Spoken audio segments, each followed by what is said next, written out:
Voilà, bien, bonjour à toutes et à tous pour ce troisième étape.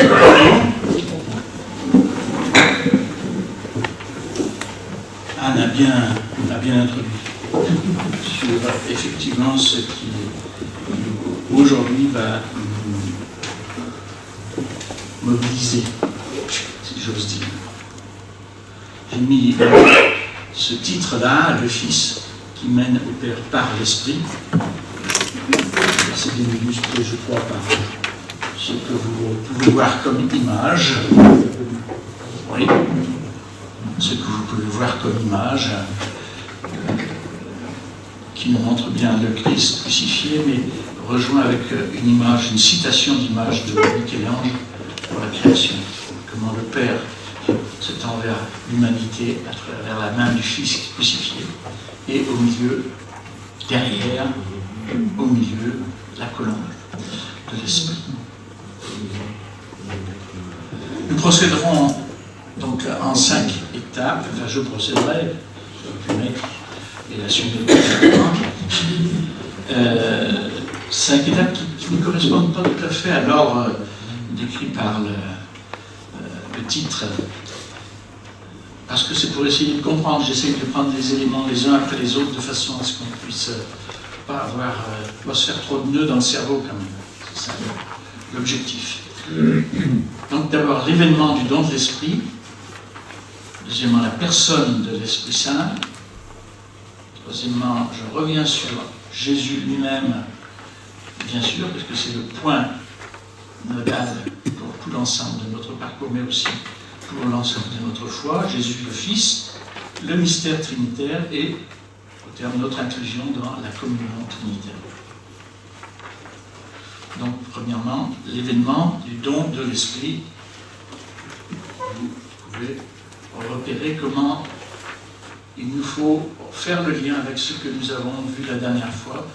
Cet événement fait partie intégrante de la Pâque du Christ Jésus, sans se confondre avec la résurrection. Ce n'est pas...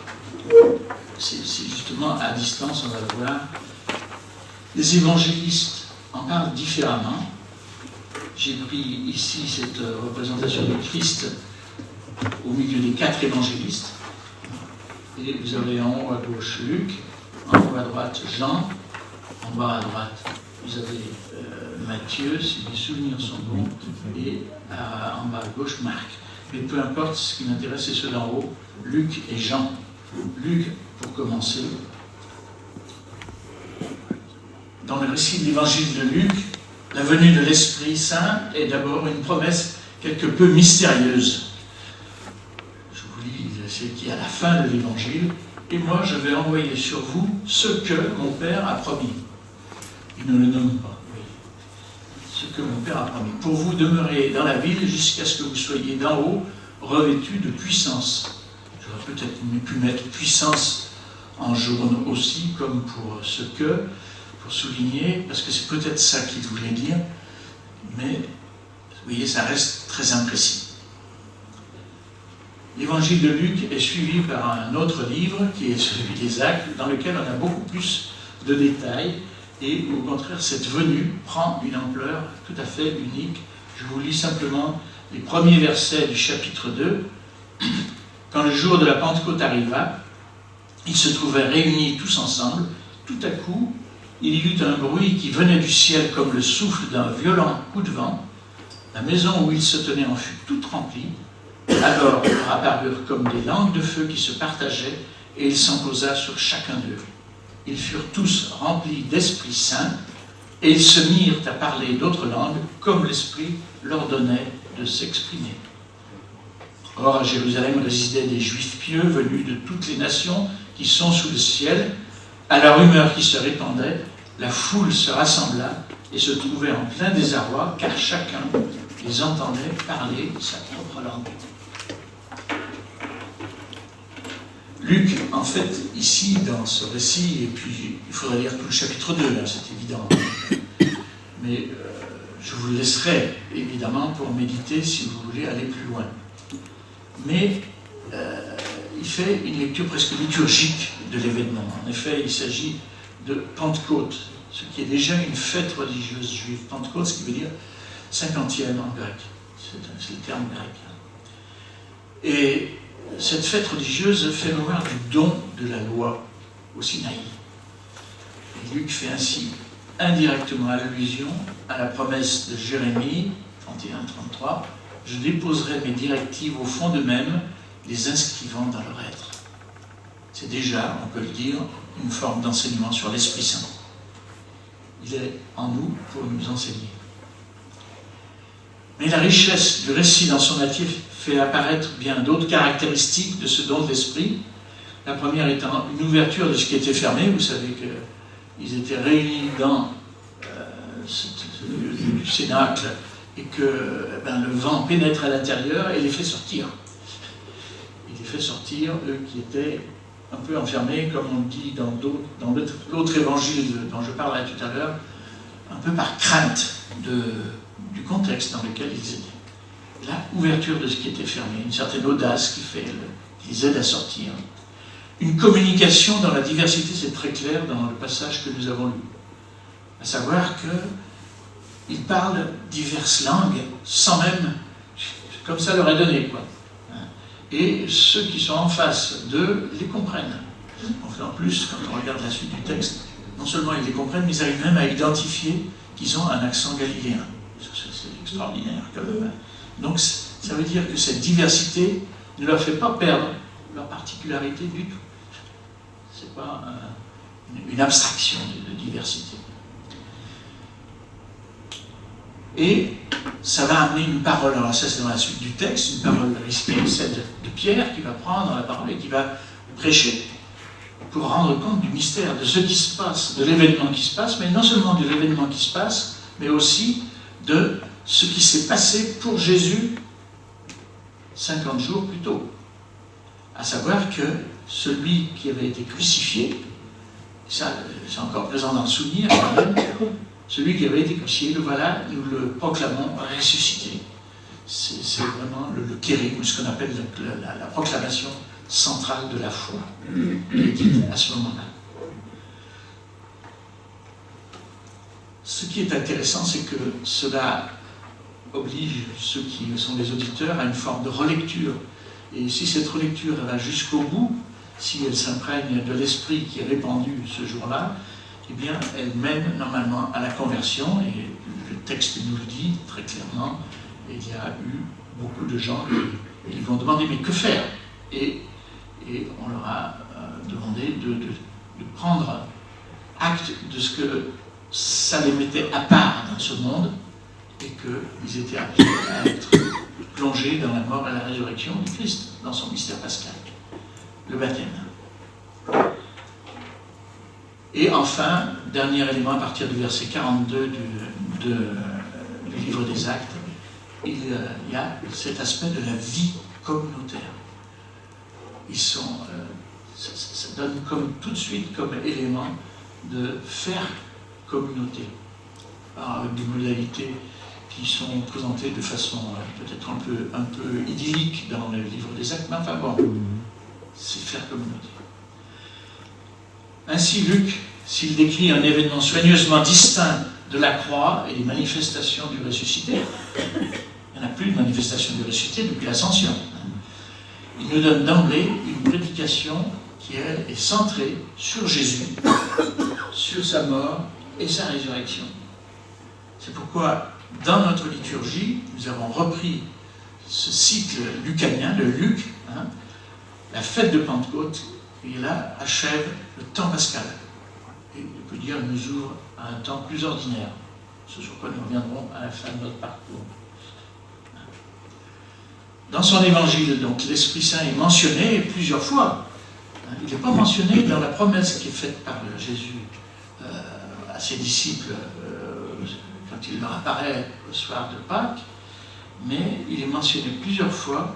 Chaque fois, il était mentionné pour une seule personne, à savoir Jésus, bien sûr, pour le jour du baptême, mais aussi Jean-Baptiste, dans le ventre de sa mère, quand elle rencontre Marie.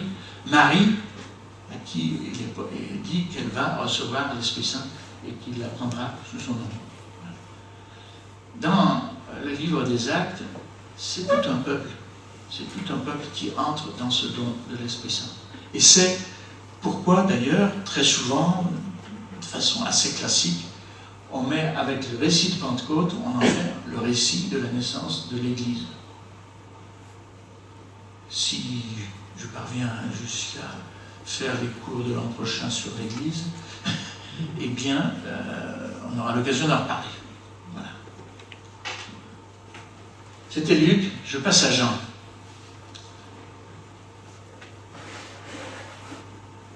C'est un aigle, je signale par l'Esprit Saint, c'est un aigle qui est ici, qui est le symbole de l'évangéliste Jean. Avec Jean, l'Esprit Saint est aussi annoncé à plusieurs reprises dans son évangile, mais plus particulièrement dans les paroles de Jésus après le lavement des pieds. Et il y a beaucoup plus de précision que chez Luc. Je vous donne ces citations, vous les avez sur le papier, mais je vous les lis telles qu'elles sont sur le diaporama. La première, moi je prierai le Père et il vous donnera un autre paraclet. C'est intéressant, c'est la traduction de la TOB, ça, la traduction œcuménique. Un autre paraclet qui restera avec vous pour toujours. Qui restera avec vous pour toujours. C'est lui, l'esprit de vérité, celui que le monde est incapable d'accueillir parce qu'il ne le voit pas et qu'il ne le connaît pas. Mais vous, vous le connaissez, car il demeure auprès de vous et il est en vous. Donc, vous voyez, on est à la fois dans ça va vous être donné, mais vous l'avez déjà. C'est aussi le paradoxe dans lequel nous sommes vis-à-vis du royaume. Deuxième citation, un peu plus loin dans le même chapitre, le Paraclet, l'Esprit Saint que le Père enverra en mon nom, vous enseignera toutes choses et vous fera ressouvenir de tout ce que je vous ai dit. Troisième citation, lorsque viendra le Paraclet que je vous enverrai d'auprès du Père, l'Esprit de vérité qui procède du Père, il rendra lui-même témoignage de moi, et à votre tour, vous me rendrez témoignage parce que vous êtes avec moi depuis le commencement. Là, c'est presque une description de l'événement qu'on a lu dans Luc. Je ne sais pas si vous voyez, hein. Il viendra et vous rendrez témoignage de moi. Il vous rendra témoignage de moi et vous rendrez-vous témoignage. Amen. Quatrième citation. Si je ne pars pas, le Paraclet ne viendra pas à vous. Si au contraire je pars, je vous l'enverrai, et lui, par sa venue, il confondra le monde en matière de péché, de justice et de jugement. Donc là, c'est pour marquer la distinction entre cette présence du Paraclet et celle de Jésus. Il faut partir quelque part, et ce qui décrit ici Jean, c'est ce que Luc décrit avec l'ascension. Le départ de Jésus, de ce don. Dernière citation dans les chapitres après la scène. J'ai encore bien des choses à vous dire. Ça, c'est pas la moindre des citations. J'ai encore bien des choses à vous dire, mais vous ne pouvez les porter maintenant. Lorsque viendra l'Esprit de vérité, il vous fera accéder à la vérité tout entière, car il ne parlera pas de son propre chef, mais il dira ce qu'il entendra, et il vous communiquera tout ce qui doit venir. C'est pas tout parfaitement clair, bien sûr. C'est normal. Mais c'est justement parce que c'est encore à accueillir. Voilà. Dans ce discours que Jean met sur les lèvres de Jésus, au soir de sa passion, on voit bien que Jésus parle à ses disciples de ce qu'ils auront à vivre quand il ne sera plus avec eux. Dans la suite de l'Évangile, 2 moments seront à retenir tout particulièrement, 2 moments clés. Quand Jésus meurt sur la croix, inclinant la tête, il remit l'esprit. J'aurais pu mettre une majuscule à esprit. Vous voyez ce que... Parce que ça dans le grec, il n'y a pas de majuscule et de minuscule, donc normalement, j'aurais pu me payer le luxe de faire ça en français, parce que c'est l'ambivalence sur laquelle Jean écrit cette phrase. Inclinant la tête, il remit l'esprit. C'est sur la croix. Et puis, le chapitre suivant, quand Jésus ressuscité envoie ses disciples, étant rentré dans la pièce fermée, et par peur des Juifs, comme il est dit, ayant ainsi parlé, il souffla sur eux et leur dit, recevez l'Esprit Saint. Ça, c'est la Pentecôte vue par Jean. Elle est un peu plus modeste que dans Luc, elle est moins liturgique, mais elle montre bien comment elle a sa source aussi dans le mystère pascal.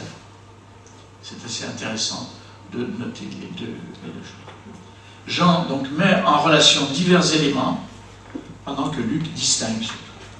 C'est pour ça que j'ai commencé par Luc, parce que ça aide à mieux voir, à mieux distinguer les choses. Et puis Luc est antérieur à Jean. Peut-être que Jean, de ce côté-là, fait des corrections par rapport à ce qu'il connaît des évangiles et des autres évangiles. Pour parler de l'Esprit Saint, il faudrait aussi lire Paul. Ça, c'est évident, mais Paul en parle en particulier comme source de la prière, comme source de notre action, pour des tas de raisons, comme lieu, désignation de nous-mêmes comme le temple de l'Esprit. Bon, je passe. Il me faudrait aussi évoquer le blasphème contre l'Esprit Saint, qui est quand même une question que beaucoup se posent là, et donc, comme je n'ai pas beaucoup de temps, je ne peux que l'évoquer, mais blasphémer contre le Saint-Esprit, c'est simplement refuser par principe que Dieu puisse nous aider. Si nous ne voulons pas que Dieu nous aide, Dieu ne nous aidera pas. Voilà. C'est ça que ça veut dire. Si nous pensons qu'il ne peut pas nous mener au pardon, comment pouvons-nous être pardonnés? Vous voyez, c'est simplement ce qui est en jeu, à mon avis, dans le blasphème contre le Saint-Esprit. C'est s'occuper de la source. Bon, cela dit, le temps nous manque, donc je n'irai pas faire tout le parcours qui serait vraiment nécessaire pour parler du Saint-Esprit. C'est une de mes difficultés dans la préparation de ces modules. Deuxième temps, la personne de l'Esprit Saint. Je veille sur ma montre.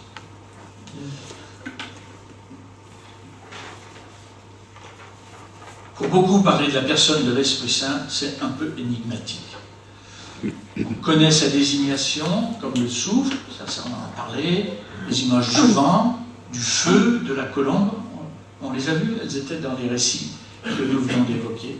Toutes choses, je signale, toutes choses qui sont par nature difficiles à saisir. Vous ne pouvez pas prendre du vent dans vos mains, le feu. La colombe, c'est un peu plus facile, mais c'est quand même difficile. Voilà. C'est pour dire que c'est toujours des choses qui échappent un peu à notre prise. En fait, c'est comme si les limites évidentes du langage étaient démultipliées, surtout quand il s'agit de nommer Dieu. Le Premier Testament s'y est déjà affronté en parlant de la création. Le souffle de Dieu planait à la surface des eaux. Roa, en hébreu. Ce qui veut dire aussi l'écart. C'est assez intéressant. Ce qui veut dire aussi le souffle, l'écart. Le Premier Testament a aussi parlé des choix messianiques des rois. Au chapitre 16 du premier livre de Samuel, Samuel prit la corne d'huile et il donna à David l'onction au milieu de ses frères. Et l'Esprit du Seigneur fondit sur David à partir de ce jour. L'Esprit du Seigneur, c'est-à-dire le souffle du Seigneur, si on traduisait directement. Pour les prophètes, de la même façon, quand ils parlent, comme Isaïe, l'Esprit, le souffle du Seigneur, Dieu, est sur moi. Le Seigneur, en effet, a fait de moi un Messie, celui qui a reçu l'onction, un Messie, celui qui a reçu une onction. Comme David, soit dit en passant, avant. Il m'a envoyé porter joyeux message aux humiliés. Donc cet esprit, sa première caractéristique, c'est qu'il vient d'en haut, qu'il vient d'ailleurs. Ce n'est pas notre souffle. Mais ça ne suffit pas à caractériser l'esprit. pas plus que le fait qu'il vienne habiter en nous, car nous pouvons nous laisser investir par d'autres esprits. Pourquoi Paul parle de nous comme le temple de l'esprit dans la première aux Corinthiens? C'est parce que, c'est pour dire, ne laissez pas ce temple habité par d'autres esprits. Ça peut arriver. On peut se dire qu'il faut c'est quoi ces autres esprits. J'ai pensé à une image, et Bernard me rejoindra quand j'ai tiré de la bande dessinée. Je ne sais pas si vous voyez Astérix, la zizanie. Celui qui sème la zizanie, on voit bien qu'il est habité par un autre esprit. C'est très bien marqué dans cette bande dessinée. Je vous invite à la relire. Le propre de l'Esprit Saint, c'est justement qu'il relie les êtres entre eux selon une juste distance. Selon une juste distance. On voit bien aujourd'hui, on est dans un moment, dans notre Église et dans notre société, où on essaye de mesurer la juste distance entre les êtres, particulièrement entre les hommes et les femmes. C'est un beau moment pour l'Esprit Saint. L'Esprit Saint, il est source de communion, pas de division. Il est source de distinction, pas de confusion. Vous voyez, ça me semble très important de garder ça présent à l'esprit, parce que si on veut le discerner, c'est là qu'on discerne. Il habite et nos silences et nos paroles. On peine à nous nommer, mais il nous donne des mots pour prier, pour nous tourner vers le Père, pour nous tourner vers Jésus. Il se reconnaît à ses effets sur nos relations. Mais en soi, il n'est pas plus représentable que le Père. Là, je vous mets une colombe avec 7 flammes, parce que c'est les 7 dons de l'Esprit Saint, voilà, c'est une représentation traditionnelle. Voilà. Jean, quand il nous le présente comme paraclet, c'est-à-dire comme avocat, c'est ça que ça veut dire, le paraclet. C'est celui qui va intervenir auprès d'eux. Jean nous a préparés à l'accueillir du coup comme une personne, à travers ce titre-là même. Et c'est intéressant ça. Le credo de Nicée-Constantinople, que nous proclamons parfois dans nos liturgies, va développer une série d'affirmations sur l'Esprit Saint que je vais reprendre avec vous. La première, je crois en l'Esprit Saint. Quand on dit Esprit Saint, Esprit, ça veut dire quelque part le souffle, fondamentalement c'est le souffle. Je préfère dire le souffle plutôt que l'abstraction intellectuelle. C'est un élément déjà important. Et saint, à savoir qu'il est saint par nature. Ce n'est pas quelque chose qui lui est donné a posteriori. C'est quelque chose qui est fondamentalement. Je reviens tout à l'heure. Quand on dit un peu plus loin dans le credo, je crois dans l'Église, une sainte catholique apostolique, ce sont des qualités, une sainte catholique apostolique, des qualités qui lui sont données par Dieu. C'est ça qui est important de comprendre. C'est pas, parce que l'Église, elle est faite de nous autres êtres créés, qui avons besoin du don de Dieu pour pouvoir accéder à sa sainteté. Je crois en l'Esprit Saint qui est Seigneur. Ça, nous avons déjà vu la dernière fois, comment le mot Seigneur était un titre que l'on donnait vraiment pour ne pas nommer Dieu, Adonai, vous vous rappelez bien. C'est le nom proprement divin. Quand on dit qui est Seigneur, c'est ça que ça veut dire. Et qui donne la vie. Là, on insiste du coup sur le rôle créateur. Rappelez-vous, Genèse, que je viens de citer tout à l'heure, recréateur et divinisateur. Ça, c'est pour nous. C'est-à-dire, c'est celui qui ne cesse d'intervenir au milieu même de la création. Il y a certains auteurs insistent sur le fait que du coup, l'Esprit Saint, comme le Christ, vient jusqu'à nous. C'est-à-dire qu'il a une kénose pour venir jusqu'à nous. Il faut qu'il fasse un déplacement qui peut être, à certains égards, impressionnant. Il vient habiter en nous. Seigneur, tu viens habiter en nous. Je ne suis pas digne que tu viennes jusque chez moi. C'est ça qui est derrière. Il procède du Père. Alors c'est ça qui est le sens plus ontologique. Il procède, alors on a donné un nom. Il n'est pas créé comme l'homme, comme la nature, comme le cosmos. Et il n'est pas non plus engendré comme le Fils éternel du Père. Il procède. Il ne cesse pas de venir en avant du Père. Il ne cesse pas de venir. Et ça, c'est le terme qui est proposé au concile de Nicée à Constantinople. Et nous avons rajouté dans la suite, dans nos versions occidentales et latines, filioque et du Fils. C'est pas du grec, filioque, je suis désolé, c'est du latin. Et ça ne se traduit pas en grec. Quand on récite le credo en grec, on ne dit pas filioque. Je suis désolé, parce que c'est un ajout que nous avons fait et qui est une source de conflits que quelquefois certains s'évertuent de prolonger. Mais c'est simplement... C'est une addition qui nous vient de Saint-Augustin, en passant par l'Espagne, où il y a eu un moment, pour lutter contre l'arianisme, c'est-à-dire une hérésie disant que Jésus était une créature, ils ont dit que l'Esprit Saint procédait du Père et du Fils. C'est pour mettre le Fils à la hauteur du Père. C'était ça l'idée. Et chez les orthodoxes en Orient, qui n'ont pas participé à cette discussion dans les termes de Saint-Augustin, évidemment, ça n'a pas passé, ça a même fait l'objet donc de discussions jusqu'à nos jours, malheureusement. Il y a eu des textes ensemble qu'on a fait dans ce sujet, mais ils ne sont pas passés dans la pratique. Si vous avez à faire une liturgie œcuménique avec des orthodoxes et que vous avez à réciter le credo, surtout faites bien attention à ce détail. Je suis témoin de quelques incidents provoqués par ce genre de choses. Je crois en l'Esprit Saint, qui est Seigneur, qui donne la vie, procède du Père. Avec le Père et le Fils, il est conjointement adoré et glorifié. Voilà, là c'est encore pour souligner la divinité, c'est pour légitimer vraiment la pratique d'adoration tournée vers l'Esprit. Il est adorable, pas au sens courant du terme que nous disons, mais il est celui que l'on peut adorer, si vous préférez. Voilà.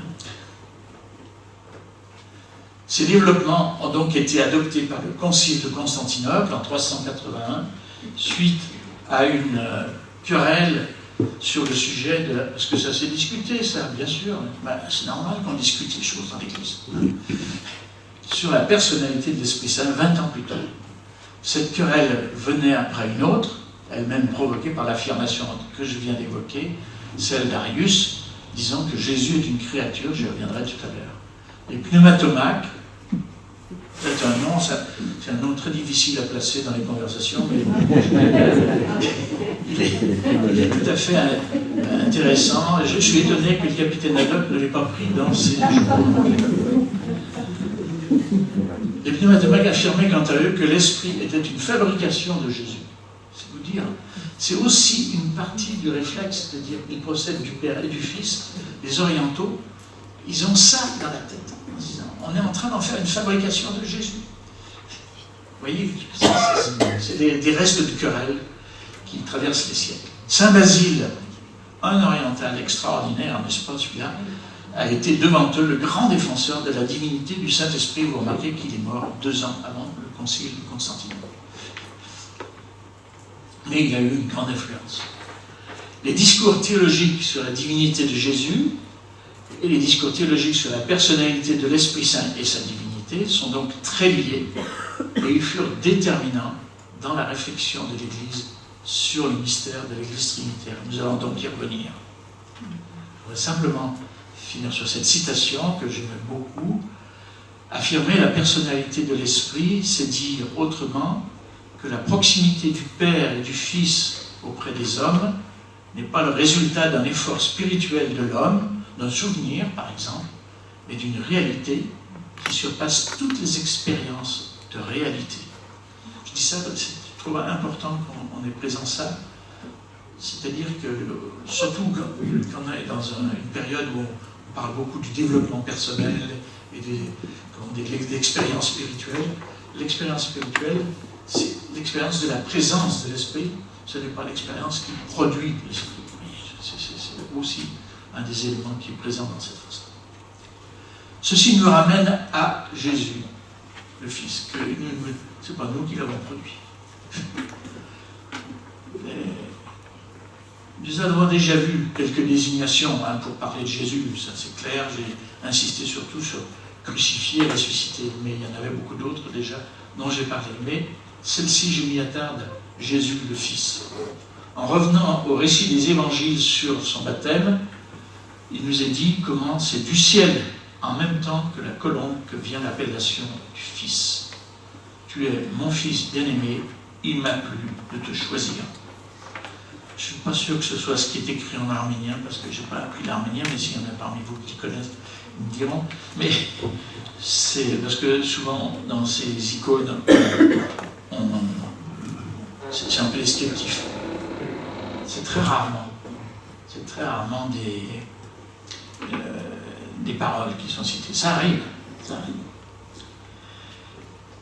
L'évangile de Jean, qui se distingue toujours un peu, n'est-ce pas, ne fait pas de récit du baptême de Jésus, mais il nous livre le témoignage de Jean-Baptiste, et qui dit ceci au chapitre 1 donc, de Jean, versets 33-34, « Celui qui m'a envoyé baptiser dans l'eau, c'est lui qui m'a dit, celui sur lequel tu verras l'Esprit descendre et demeurer sur lui, c'est lui qui baptise dans l'Esprit Saint.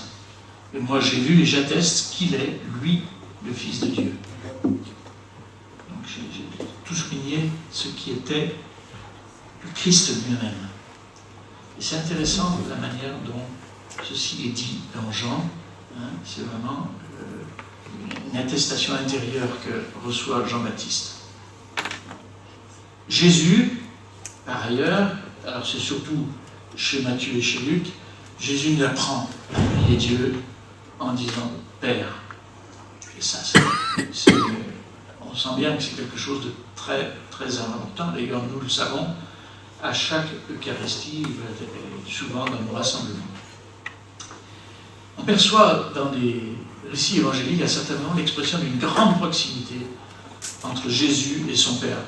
Chez Jean, ça transpire presque tout le temps. Mais dans les évangiles synoptiques, c'est plus rare, mais j'aime beaucoup ce passage dans Matthieu 11. « Je te loue, Père, Seigneur du ciel et de la terre, d'avoir caché cela aux sages et aux intelligents, et de l'avoir révélé aux tout petits. Oui, Père, c'est ainsi que tu en as disposé dans ta bienveillance. Tout m'a été remis par mon Père. Nul ne connaît le Fils si ce n'est le Père, et nul ne connaît le Père si ce n'est le Fils, et celui à qui le Fils veut bien le révéler. » On voit ici quand même cette relation entre le Père et le Fils qui est, je vous dis, très développée dans Saint Jean et déjà bien mentionnée dans l'évangile de Matthieu. Dans l'évangile de Jean, on va voir apparaître cette référence au Père moult fois, ça c'est clair, mais je l'ai dit déjà dans les discours après la scène, mais elle évolue, et c'est intéressant, avec le ressuscité.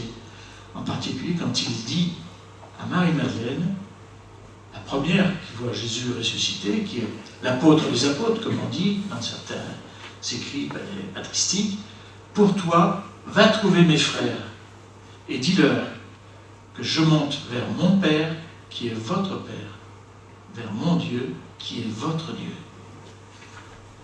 C'est une dimension nouvelle qui est venue là. Parce que Jésus se révèle ainsi comme médiateur entre Dieu et les humains.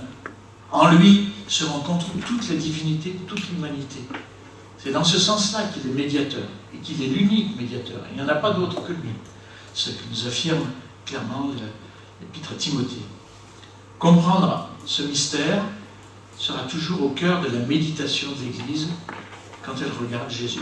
Et elle ne pourra pas cesser de regarder Jésus. Quelques étapes sur ce chemin que je vous assure, j'ai vraiment concentré au maximum.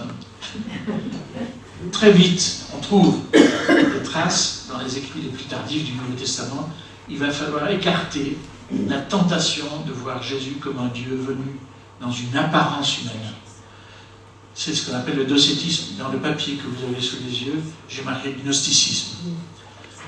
Petite, c'est-à-dire pour dire que quelquefois on ne se relie pas assez attentivement, mais c'est pas faux, gnosticisme.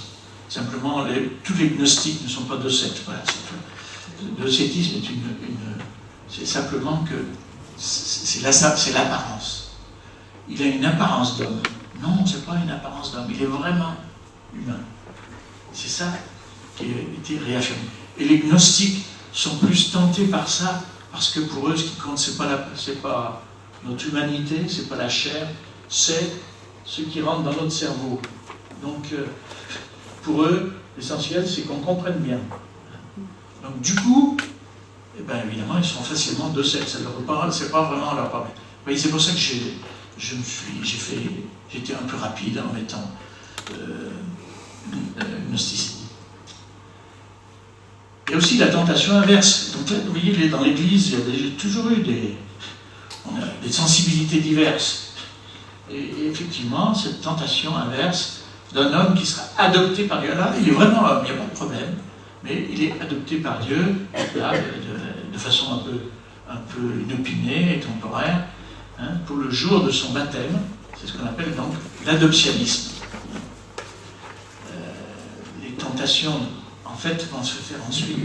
Ça va toujours rester ça. J'ai rencontré moi-même une paroissienne qui était clairement, elle ne s'en rendait pas compte, adoptionniste. Donc, mais je lui ai quand même un peu expliqué. Et là derrière, vous avez la parole du baptême dans Saint Luc, qui nous a causé du tort. Dans Saint Luc, il est dit « Tu es mon fils », et on cite non pas celui que j'ai choisi, celui qui m'a plu de choisir, il y a « Moi, aujourd'hui, je t'ai engendré ». C'est la parole du psaume, on cite un psaume, le psaume numéro 2. Et donc, du coup, si on lit cette parole de Luc sans référer, on risque de se tromper. Sans référer en particulier au fait que Jésus, dans le même évangile de Luc, dit, quand il est au temple, quand il a 12 ans, ne faut-il pas que je sois aux affaires de mon Père? Donc déjà, cette filiation était inscrite avant même le baptême. Mais, vous voyez, c'est pour vous dire qu'il y a des arguments dans tout ça, ça se discute tout ça. Les tentations vont de toute façon rester, ça, elles restent encore, mais elles vont se faire aussi plus subtiles. Le concile de Nicée, que nous fêterons bientôt, hein, dès le début de cette année 2025, pour les 1700 ans, le concile de Nicée va refuser l'idée d'un verbe créature céleste qui s'est incarné. C'est l'arianisme. C'est la théorie de Arius, prêtre d'Alexandrie, qui va être condamné lors de ce concile-là. C'est le premier grand concile. Et c'est le premier sujet sur lequel il se... Je veux dire que les autres tentations qui précédaient ont été elles-mêmes déjà rejetées dans les différentes réunions, mais c'est le premier grand concile écuménique qu'on a dit, sous l'égide de Constantin. Il faut attendre 381, le concile de Constantinople, comme je l'ai dit, pour insister sur le rôle de l'Esprit Saint dans la suite de cela, Esprit du Père et du Fils, dans la rencontre entre Dieu et tout humain. Ça, c'est un élément effectivement important. Le concile d'Éphèse, lui, va s'opposer à une vision d'un Jésus partagé entre sa divinité et son humanité. Donc, certains... vous en soulignez l'humanité de Jésus, ça peut se comprendre, hein, c'était Nestorius à l'époque. Bon, ce qui fait le nestorianisme, je ne l'ai pas dit. À cause de ça, on va insister donc sur l'incarnation, mais avec ce titre-là, l'incarnation grâce à Marie, Mère de Dieu. Le titre de Marie, Théotokos, exactement engendreuse de Dieu. C'est moins sur la maternité que sur le fait qu'elle a engendré, ce qui est un petit peu différent. C'est dans le titre de maternité, voilà, qui est mis en valeur. Et il faudra attendre le concile de Chalcédoine pour trouver une formulation qui va être un petit peu imprégnée de philosophie grecque et qui va essayer d'échapper à une vision dans laquelle l'humanité serait amoindrie. Vous voyez, on passe d'une tentation à l'autre chaque fois. Une humanité amoindrie du fait de la divinité. Ben oui, s'il est divin, du coup, l'humanité ne peut en être qu'amoindrie. C'est ce qu'on appelle le monophysisme. Il y a beaucoup de gens qui sont aujourd'hui encore monophysites. Moi, j'en rencontre régulièrement. Je rencontre certains écrits où je m'aperçois que, sans le savoir, on défend une position qui est monophysite. Comme m'avait dit une étudiante que une fois où on était en Palestine, ou en Terre Sainte, ça dépend comment on veut dire, qui m'avait dit je m'aperçois en venant ici que finalement j'avais une vision de Jésus qui était toujours un peu de 30 cm au-dessus du sol. Ben, c'est la bonne description du monophysisme. Il était un petit peu finalement en dehors de notre humanité. Non, c'est pas ça. Il vient pleinement rejoindre notre humanité, je ne reviens pas trop là-dessus. Jésus, c'est ça ce que dit Chalcédoine. Jésus, c'est une rencontre réussie entre Dieu et Adam. C'est pour ça que Paul l'appelle le nouvel Adam. Sans confusion, ni changement, sans division, ni séparation. Ça, c'est le terme du concile de Chalcédoine. Sans confusion, ni changement, sans division, ni séparation.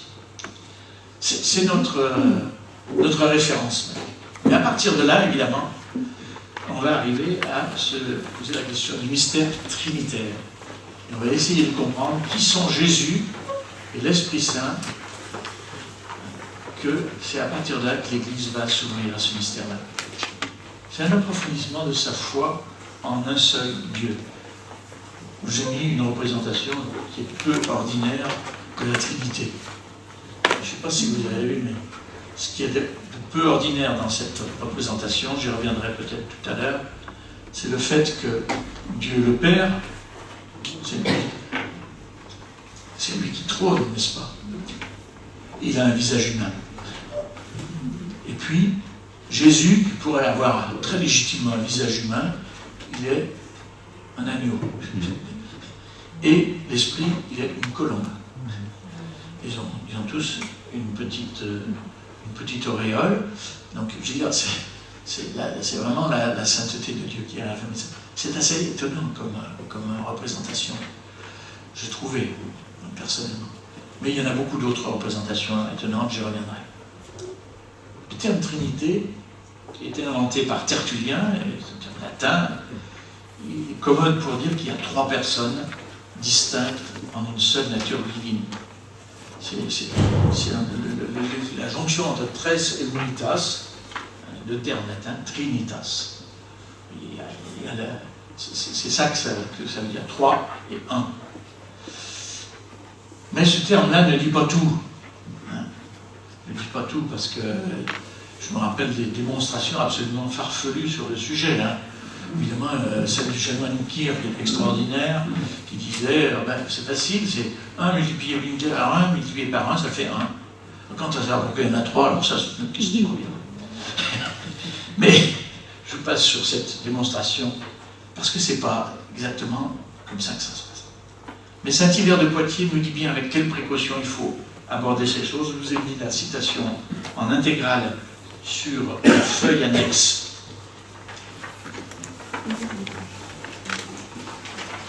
J'ai oublié de vous dire pourquoi. J'avais mis les autres textes. Enfin bon, j'y reviendrai après si c'est nécessaire. Mais celui-ci, je le trouve intéressant. Enfin, c'est plus pour les théologiens. Enfin, je trouve. J'ai fait connaître ce texte à un théologien il y a quelque temps. Il ne le connaissait pas et il l'a trouvé absolument éclairant, effectivement. C'est toute la difficulté de notre tâche, les théologiens. La méchanceté des hérétiques et des blasphémateurs nous force à faire des choses illicites, à gravir des cimes inaccessibles, à parler de sujets ineffables, à entreprendre des explications interdites. Il devrait suffire d'accomplir par la seule foi ce qui est prescrit, c'est-à-dire adorer le Père, vénérer avec lui le Fils et nous remplir du Saint-Esprit. Mais voici que nous sommes contraints d'appliquer notre humble parole au mystère le plus inénarrable. La faute d'autrui nous jette nous-mêmes dans celle d'exposer au hasard d'une langue humaine des mystères qu'il aurait fallu renfermer dans la religion de nos âmes. Dans ce passage qui Ah oui, j'ai pas mis la source de même. C'est ça que je vérifiais sur mon papier. Et encore un oubli. C'est dans le mystère de la Trinité, de Hilaire de Poitiers. C'est justement sur le mystère de la Trinité.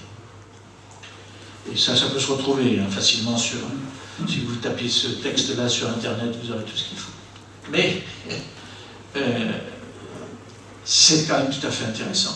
Je le dis au moment où on aborde le mystère trinitaire. Mais c'est évidemment, comme Hilaire de Poitiers, je ne m'interdirai pas d'en parler. C'est que je pense qu'il faut effectivement pouvoir un peu essayer d'en rendre compte, même si on est sûr qu'on ne rend compte que de façon très partielle de tout cela. Ce que a structuré le langage sur la Trinité, c'est d'abord la pratique du sacrement du baptême, selon les paroles de Matthieu au chapitre 28, les paroles du Christ ressuscité. Allez donc de toutes les nations, faites des disciples, les baptisant au nom du Père et du Fils et du Saint-Esprit. Nous avons, je pense, tous ici été baptisés selon ces paroles-là. Même si c'était en latin, c'est toujours... ça va aller bien. C'est bon. Ce qui est mon cas, je peux vous dire, monsieur, sûr d'avoir été baptisé avec ces paroles-là en latin. Le baptême était en fait précédé de 3 questions amenant une profession de foi trinitaire. Même exactement, croyez-vous au Père? Hop, on plongeait une fois. Croyez-vous au Fils? On plongeait une deuxième fois. Il y avait des fois sur le rituel du baptême. Et croyez-vous au Saint-Esprit? On plongeait une 3e fois. C'était une triple plongée. Ça dépend un peu des rituels, ça. Comme vous savez, il y a des variantes. Et c'est à partir d'un symbole qui était en usage dans l'église de Césarée, c'est Eusèbe au moins qui le dit, mais certains le suspectent d'être un peu chauvin, c'est à partir de ça qu'on a construit la confession de foi de Nicée. Donc c'est à partir d'un symbole utilisé pour le baptême. À Nicée, on s'est dit, comment parler du Christ sinon à partir de cela? C'était une pratique qui était donc en 325, ça fait déjà le 4e siècle qu'on est déjà en train de parler de ça. Ça fait au moins 3 siècles. Confession de foi de Nicée qui va donc s'étoffer après à Constantinople et Chalcédoine. La récitation du credo. Credo, non pas ayant dit credo, je. Ça veut dire je crois. Et non pas credimus, nous croyons. On pourrait peut-être changer ça un jour, j'en sais rien, peut-être. Il y en a qui le demandent. Mais on dit credo parce que c'est issu du baptême. Et qu'au baptême, on demande à la personne de le dire elle-même. Ou bien son parrain à sa place, ou sa marraine. Mais c'était ça. La récitation du « je crois », nécessairement trinitaire, ne viendra dans le rituel eucharistique romain qu'au XIe siècle. C'est sur la demande d'un empereur en visite à Rome, auprès du pape. Bon, on ne peut pas refuser un empereur romain, germanique, ce genre de choses, n'est-ce pas? Et ça a du sens aussi de vouloir dire notre foi ensemble. Mais on ne le fait pas à chaque messe. C'est les messes solennelles, le dimanche et les jours de fête. Ce qui est important, par contre, c'est de voir que la structure de la plupart de nos prières, particulièrement celle de la prière eucharistique, de nos prières eucharistiques, est trinitaire. Elles sont adressées au Père, par le Fils, dans l'Esprit. Et la finale de la prière, c'est par lui, le Fils, par lui, avec lui, en lui. À toi, Dieu le Père Tout-Puissant, dans l'unité du Saint-Esprit. C'est une formulation trinitaire, absolument indispensable. On pourra regarder ça une autre fois, peut-être, sur la prière eucharistique. Aussi bien, le langage de la foi chrétienne ne cesse pas d'articuler jusqu'en Dieu même les différences. Celle de la paternité, le Père n'est pas le Fils ni l'Esprit. Celle de la filiation, le Fils n'est pas le Père ni l'Esprit. De la sanctification, l'Esprit Saint n'est pas le Père ni le Fils. Ça se distingue. Et en même temps, ils sont un seul Dieu. Ce qui est remis en valeur d'ailleurs dans les dernières oraisons qui ont été réécrites. L'unité profonde, celle d'un Dieu qui est amour. J'ai vu l'autre jour célébrer un prêtre qui vit dans un pays musulman et il insistait beaucoup dans sa manière même de dire sa prière. sur cette unicité de Dieu. Mais cette unicité de Dieu, elle reste pour distinguer effectivement radicalement le Créateur et la créature. Le Père, le Fils et l'Esprit ne sont pas des créatures. Ils sont le Dieu créateur. Mais cette unicité de Dieu, dans la proclamation de la Trinité, elle s'enrichit en plus, grâce à la méditation de l'événement d'incarnation, d'une contemplation de l'unité en Dieu. Dieu n'est pas seulement unique, mais uni. Ce n'est pas seulement le fait qu'il fasse pas nombre avec la création, mais qu'il est lui-même amour, dira saint Jean. Il est uni. Et non pas unifié. Il n'est pas devenu un. Ça, c'est notre compréhension qui fait que nous arrivons à approfondir ça. Mais il est source d'unité, par contre. Ça, oui. Et l'Église dira que c'est en lui qu'elle a sa source d'unité. On ne peut pas représenter Dieu, car toute représentation court le risque d'une absolutisation idolâtrique. Les nombreuses représentations de la Trinité, dont celle que je viens de vous laisser sous le regard, ne sont pas là pour arrêter notre regard, mais pour attiser notre recherche spirituelle.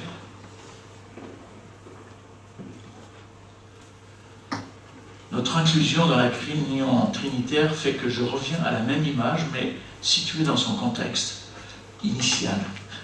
Vous pouvez remarquer. Cette Trinité est là, inclue dans la cité. C'est une enluminure qui illustre la cité de Dieu de saint Augustin et qui met la Trinité à l'intérieur de la cité. De croire qu'elle serait enfermée dans la cité. Voilà. C'est arrivé, hein, je veux dire, c'est pas un risque. Il y en a qui pensent, à partir du moment où on peut penser par là, on est dans l'idolâtrie. Heureusement, il aurait fallu mettre une Trinité, mais j'y reviendrai tout à l'heure, qui nous inclut plutôt. En fait, ça permet de rappeler que ce qui est premier, l'initiative de Dieu, qui est au cœur quand même de cette cité, elle permet de mieux situer nos initiatives comme réponse. C'est Dieu le premier. C'est lui qui agit en premier. C'est lui qui est à la source de tout ce que nous sommes et du monde dans lequel nous vivons. Le travail de l'Esprit Saint, du coup, traverse toutes nos frontières institutionnelles et culturelles. Comme le rappelle le Vatican II, je vous cite ici tout le paragraphe 22 de Vatican II. Devenu conforme à l'image du Fils. C'est une des choses que produit l'Esprit Saint. C'est que nous sommes fils avec le Fils, fils et filles avec le Fils. Premier-né d'une multitude de frères, le chrétien reçoit les prémices de l'Esprit qui le rendent capable d'accomplir la loi nouvelle de l'amour. Ce texte est vraiment remarquable. J'espère vous l'avoir laissé. Je pense non. Si. Non, mais mais il est dense. Vous voyez très bien comment. Par cet esprit, gage de l'héritage, félicitations, c'est tout l'homme qui est intérieurement renouvelé dans l'attente de la rédemption du corps. Et cela ne vaut pas seulement pour ceux qui croient au Christ, mais bien pour tous les hommes de bonne volonté. Alors ça, c'est vraiment une nouveauté pour un certain nombre de gens. Il n'est pas enfermé dans la cité, vous voyez. Cela vaut pour tous les hommes de bonne volonté dont le cœur desquels agit invisiblement la grâce.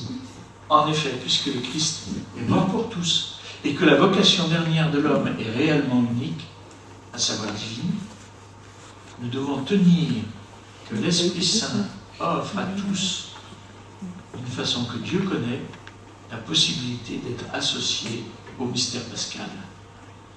Que quelque part, il nous est dit qu'il y a des gens qui ne croient pas en Dieu, qui ne croient pas dans le Christ, qui ne croient pas dans l'Esprit Saint, mais qui peuvent être associés par l'œuvre de l'Esprit Saint qui les travaille, parce qu'ils dépassent nos frontières, ils peuvent être associés au mystère du Christ qui a donné sa vie pour nous.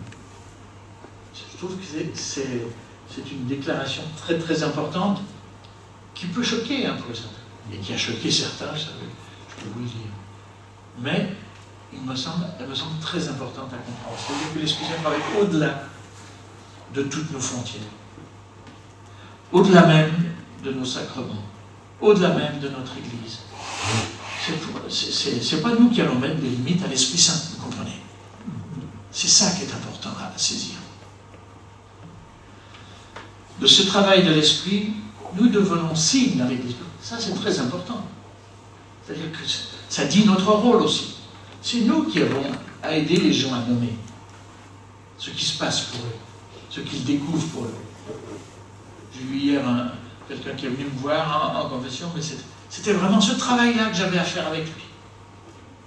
Et il voyait bien qu'il y avait un problème, qu'il s'était mis dans des situations impossibles et qu'il fallait pouvoir nommer l'Esprit Saint. Et il savait très bien que tous les esprits n'étaient pas saints. Donc, ça c'est un énorme travail tout à fait intéressant.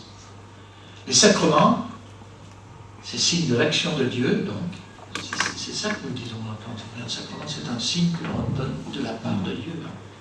Contribue ainsi à nous renouveler. Le baptême, qui nous lie à jamais au Christ mort et ressuscité, à la plongée dans la mort et la résurrection de Jésus et le don de l'Esprit, qui fait de nous les frères de Jésus, qui fait des parents qui amènent leur enfant au baptême, je leur dis quelquefois, ça devient votre frère maintenant, pas simplement votre fils, ou votre fille, mais c'est aussi votre frère ou votre soeur.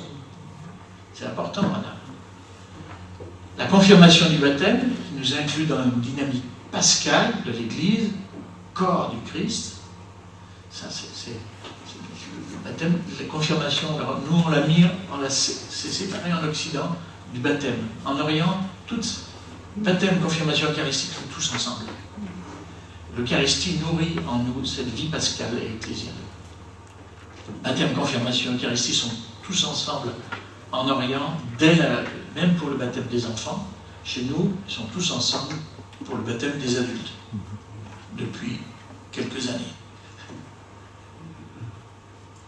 Je termine en disant qu'en nous parlant de vie spirituelle, ce qui se traduit en termes chrétiens, vie dans l'esprit, avec un E majuscule, c'est pas seulement donc une intériorité que nous visons, ni même un titre de fils et fille de Dieu dont on hérite avec fierté, c'est une vie au milieu de tous les humains que le Christ veut comme frères et sœurs.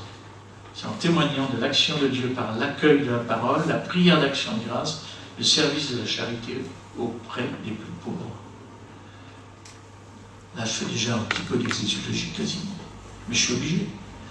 Être attentif à la vie dans l'esprit, c'est apprendre à repérer comment Dieu agit au cœur des humains pour découvrir comment Dieu, Père, Fils et Esprit, nous situe en lui et nous apprend à vivre de son amour.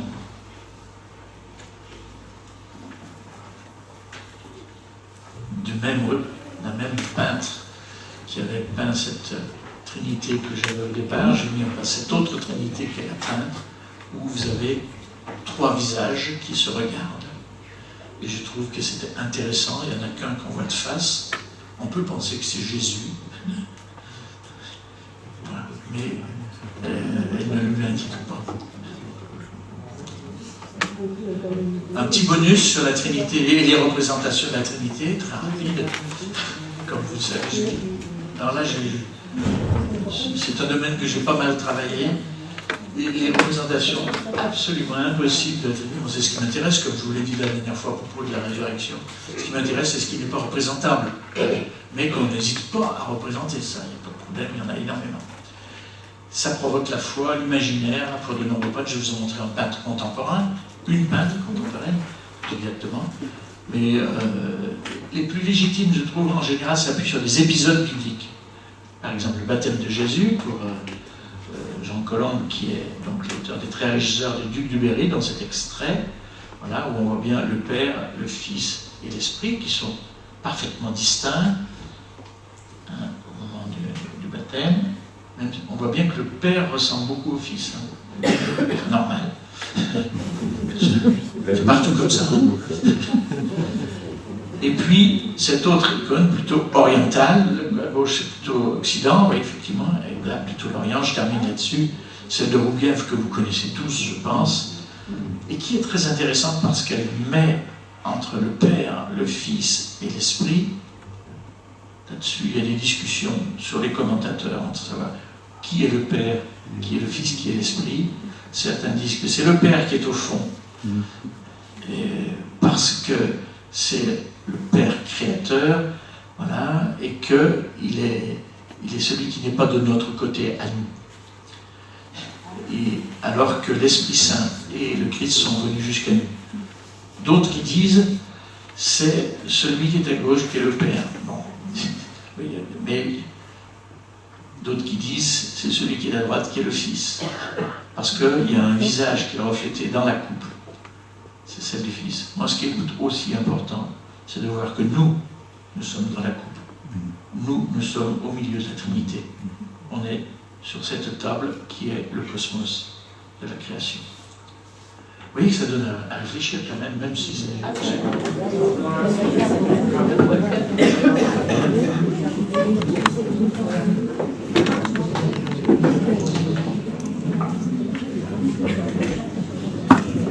Il y a beaucoup de questions et qui sont absolument passionnantes. Alors je ne sais pas comment je vais faire, parce que je commence par celle-ci. On ne peut pas représenter Dieu, c'est pour ça que je mets devant le rosé ce tableau. Quel est l'intérêt de nos médailles, croix, etc., avec ou sans Jésus? Cela veut dire que nous sommes, nous, humains, je ne sais pas comment vous êtes, enfin, nous sommes corporels. On a un corps, on a des yeux, on a des oreilles, on a des sens, et on est obligé de passer par des images. Tous, autant que nous sommes. Voilà. Et Jésus a accepté de passer par des images, il les a même très bien utilisées, puisqu'il a fait des paraboles à partir des images. C'est aussi ça, je veux dire, il y a pas, ça fait partie de notre être. Alors du coup, mais c'est l'intérêt de nos médailles et de nos représentations. Moi pour prier, j'ai besoin, personnellement, d'avoir des icônes. J'ai choisi pour mon point de prière à moi. Mais je veux dire, ça m'aide, ça me recentre sur l'objectif de ma prière. Voilà, parce que c'est dans ce sens-là que je pense que c'est utile. Je vois bien comment les personnes pour lesquelles les médailles qu'elles ont eues, par exemple pour leur baptême, représentent quelque chose quand même. Alors, la question étant qu'il faut que ça nous mène à Dieu, il ne faut pas que ça arrête à ça. C'est des moyens. Voilà. Parce que nous en avons besoin entre nous. Revenir sur les différentes définitions qui amènent à des combats et scissions dans l'Église, alors ça c'est déjà plus compliqué, et je vais revenir sur certains des points parce que ça s'est posé de façon très, très, très claire par certains.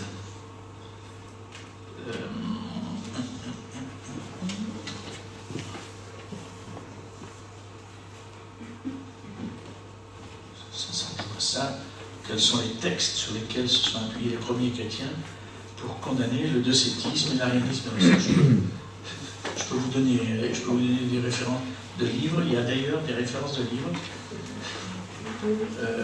qui vous donneront beaucoup plus de détails là-dessus. Je me permets de vous les communiquer tout particulièrement, de souligner donc celui que j'ai dû donner la dernière fois de Bernard Sesboué sur Jésus-Christ dans la tradition de l'Église. Celui-ci, là, vous avez tous les éléments. Je me permets de renvoyer directement ça parce que autrement, on n'aura pas le temps de tout. Comment nous, hommes, c'est bizarre parce que c'est comment nous, et hommes au singulier, enfin de façon, humain, on va mettre en pluriel, pouvons-nous nous insérer dans la Trinité? Nous ne pouvons nous insérer que si nous y sentons que nous y sommes invités, d'une certaine façon. Et comment? C'est en répondant. C'est en répondant aux suggestions même de l'Esprit Saint. C'est ça le truc. pas d'autre manière de faire que de répondre. Nous sommes responsables. C'est capable de réponse. Responsable.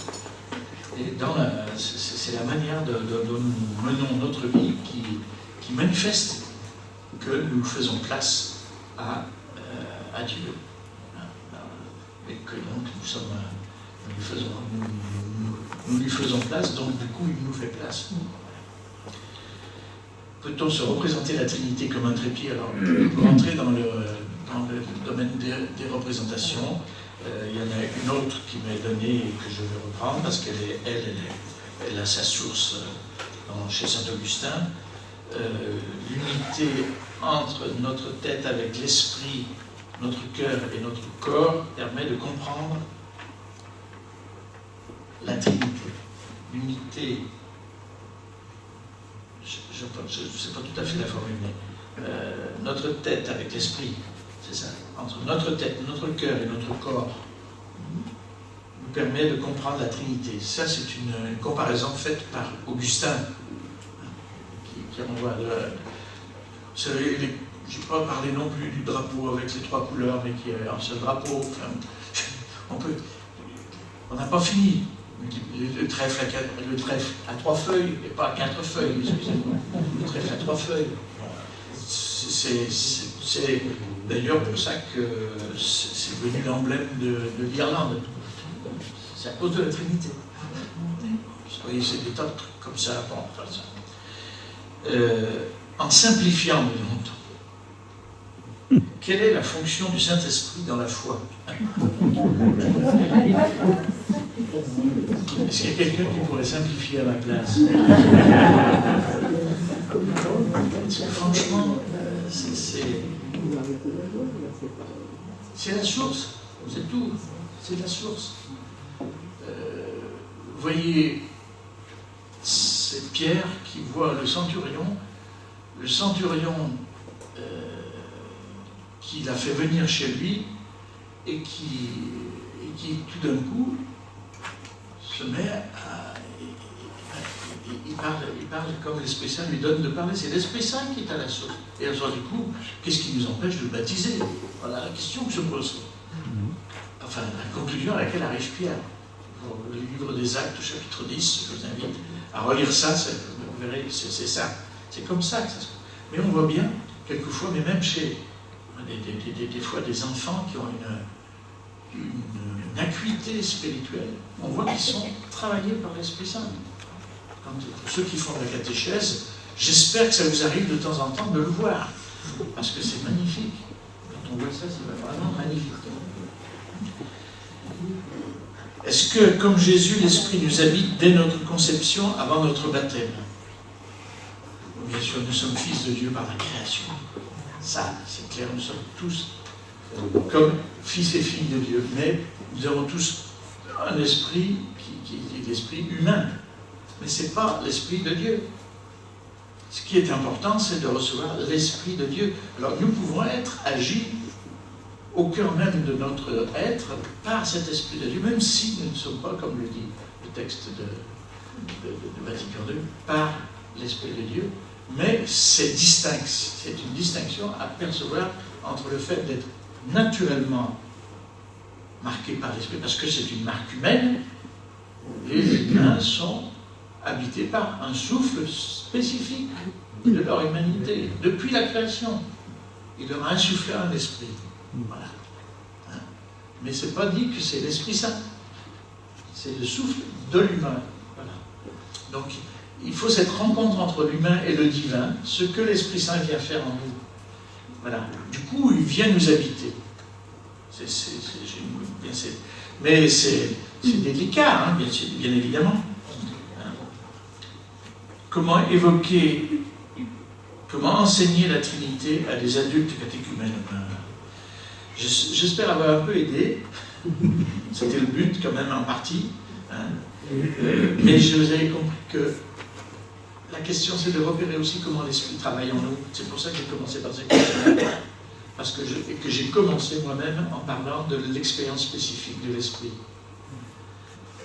Saint Paul a un moment rencontre alors ça c'est dans le livre des Actes, au chapitre 19, C'est très intéressant de des actes pour ça.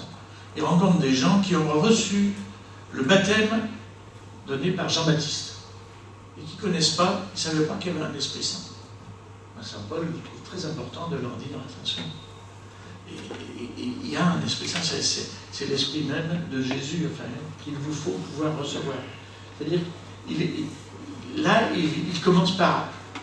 Ils ont déjà une perception, j'allais dire juive, d'un Dieu créateur, plein et en plus d'un Dieu qui fait alliance et avec lequel il faut se convertir. Ça, ils l'ont grâce à Jean-Baptiste. Mais il leur manque de comprendre cette réalisation déjà opérée par Jésus. Et ça, il faut leur apprendre.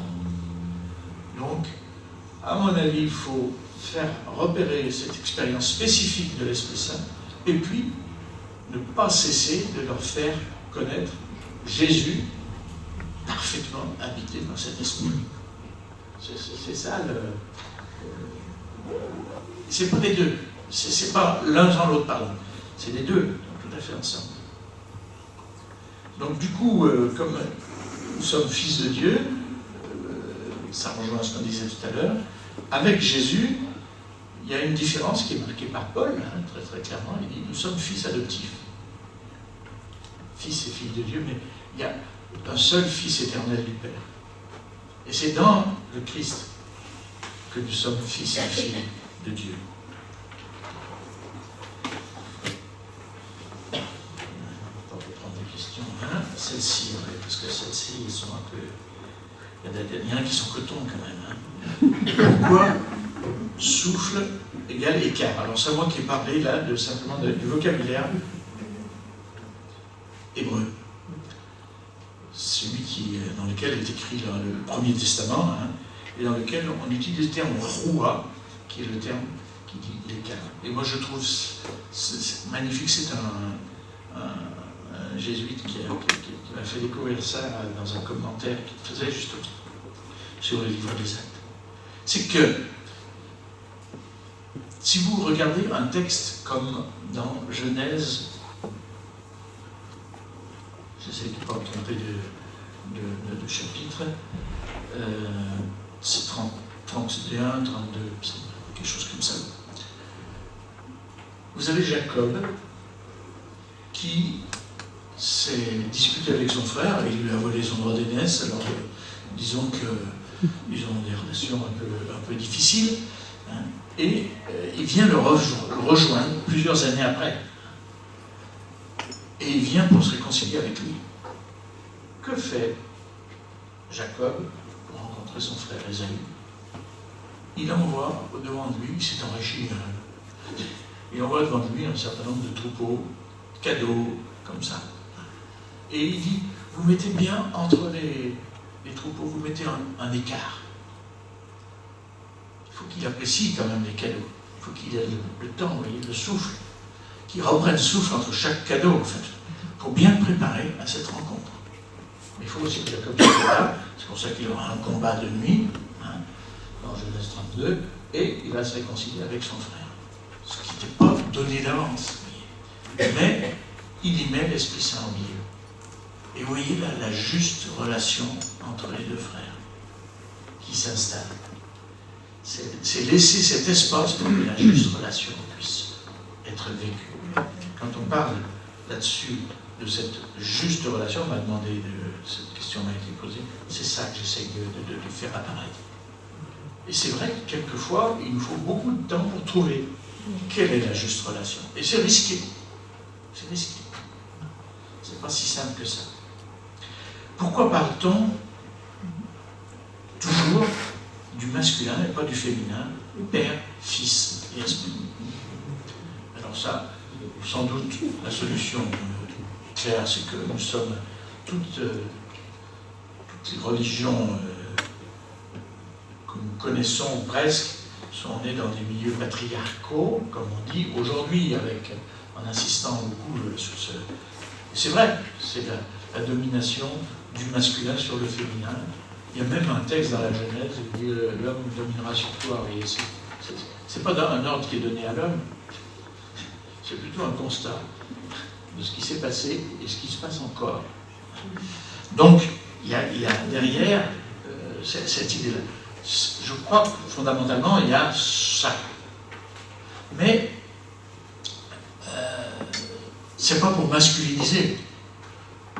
Dans les représentations de la Trinité, toutes récentes, vous avez certaines sectes chrétiennes qui ont même représenté l'Esprit Saint comme une femme. On le retrouve aussi. Et ici, c'est un visage presque féminin.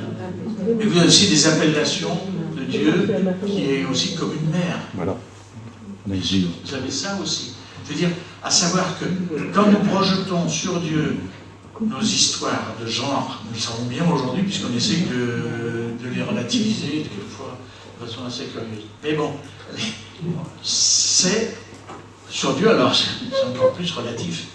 Et je pense que c'est très important de se dire que si Dieu est Père, il n'est pas Père comme nous. Et si Dieu est Fils, il n'est pas Fils comme nous. Il faut comprendre ça, c'est que ça concerne. Et du coup, ça renvoie à une autre question qui m'était posée. Si Dieu est une personne, si l'Esprit Saint est une personne, il n'est pas une personne comme nous, non plus. C'est pour ça que je racontais comment une religieuse au XVIIe siècle a eu des apparitions du Saint-Esprit qui étaient comme un beau jeune homme.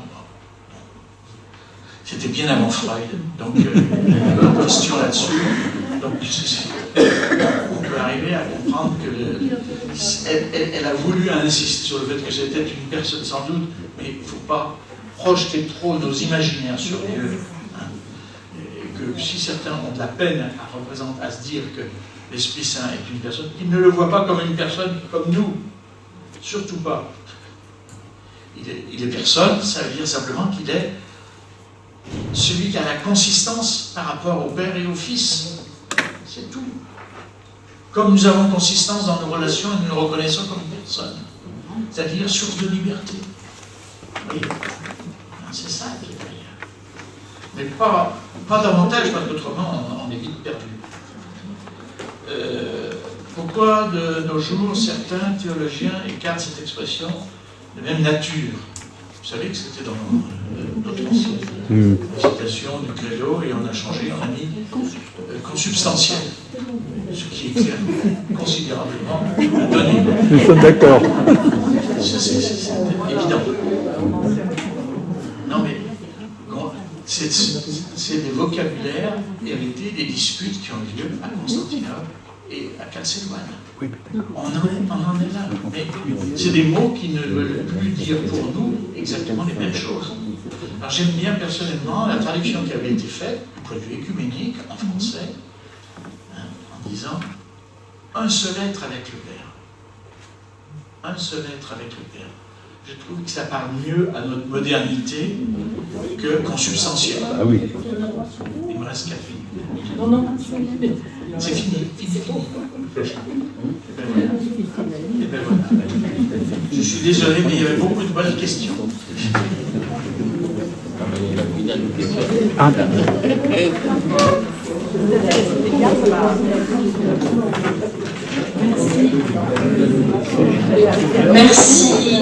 Merci beaucoup Pierre. Merci pour cette transmission que tu nous as faite lors de ces 3 rencontres sur le Christ. Tant de pistes pour nous, de pistes d'approfondissement et de méditation. Alors en terminant ce module, ce premier module de notre formation, nous voudrions aussi te remercier, Pierre, pour tout ce cheminement.